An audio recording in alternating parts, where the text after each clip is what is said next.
will be rich and who will be poor in the future? The countries which will be poor in the future are countries which only rely on commodities like food. Food is getting cheaper and cheaper every year. But intellectual capital, the power of the mind, is becoming more and more precious, more and more expensive. And that's why Colombia is at a crossroads.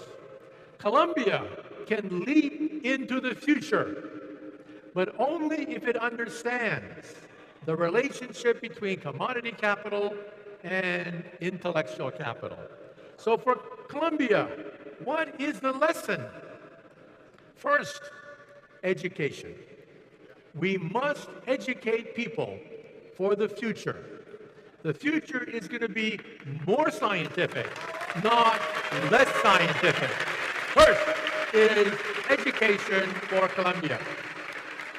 Second, we must allow entrepreneurs, innovators, scientists, engineers, businessmen to flourish in the future, to create new industries, new Silicon Valleys, innovation, entrepreneurs, to create industries to hire more workers. That's number two. Three, the government has to get out of the way.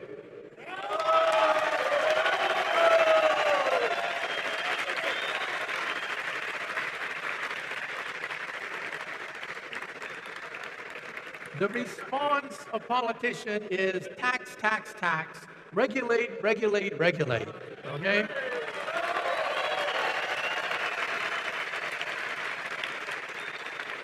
That's not the way to create wealth. Wealth has to be encouraged. Wealth has to have a nudge. We have to have less regulation, not more regulation, to allow companies to flourish, to create jobs, because that's where the jobs of the future are going to come from. And fourth, the nature of the jobs will change. Less farming and more intellectual capital, the capital of the mind. We must have both.